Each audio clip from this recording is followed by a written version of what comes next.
Hi, I'm Kelly from Simple Life Mom, and I'd like to talk to you a little bit about utensils or items that you would use to make soap. I've had a lot of questions about different things, such as what kind of spoons, pots, anything extra. So I'd just like to talk to you a little bit about it and hopefully answer a bunch of questions. So, starting off, scale.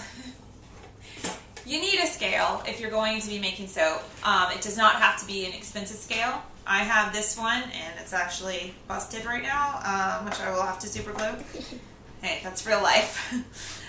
So anyway, you need a scale, and just one that has different units on it that will be able to tell you ounces, grams, different things that you would be using to measure.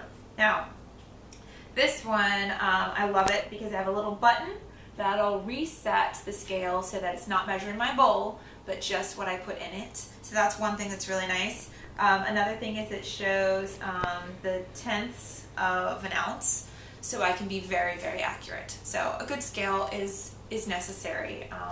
If you come across recipes that say a cup of this or half a cup of that, you might want to be wary of them because it's a little bit, making soap is a little bit more specific than that. So there we go. Well, as long as you don't want to be making rebatches and mistakes and fixing, and then you need to be specific. Okay, another thing that I love to use is my glass containers. Now, you'll be measuring things like coconut oil and olive oil, shea butter, cocoa butter, beeswax. All of these things are wonderful for you on the outside of your body and in.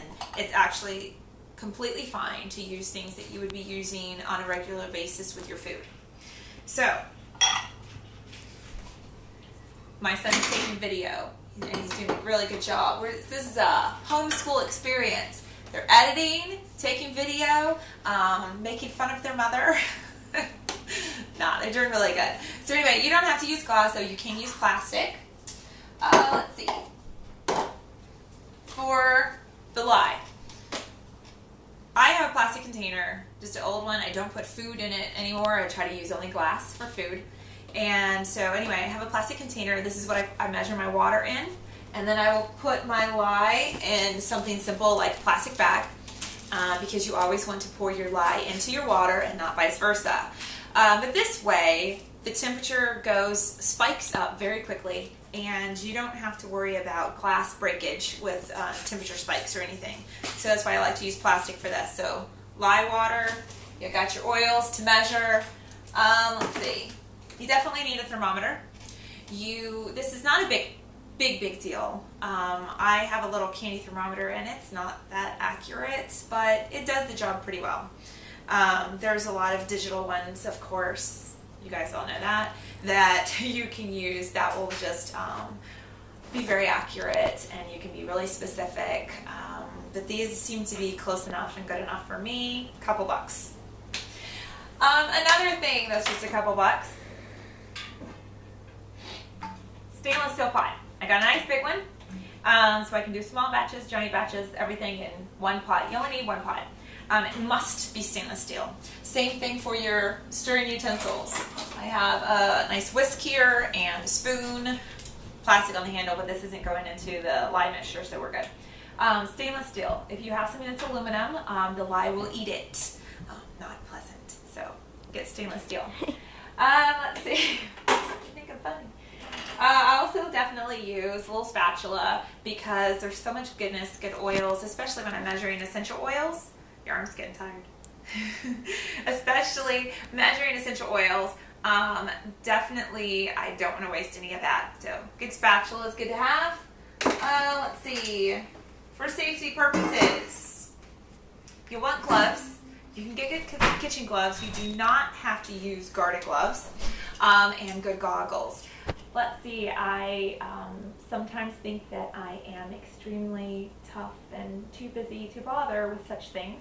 And that is times when I have gotten lye either on my clothes or face or something, and it doesn't feel good. For those out there who haven't used lye very much, it will burn a little bit. but if you just feel it coming on slowly, and you know, even if you can't see it, you must have got a speck there, just go ahead and rinse it. Use soapy water to get it off, and even if there's some redness, it'll go away in a minute or two. Let's see, what else? Anything else behind me? Sure. Stick hand mixer are the best. You can just get in there and get it really mixed up well. I don't have one of those right now, so I do have a hand mixer, and the tongs that I use are set aside specifically for soap. You can get tongs at different places. I actually had one from an old, you can get them at Goodwill, Salvation Army stores, something like that. That's pretty much it.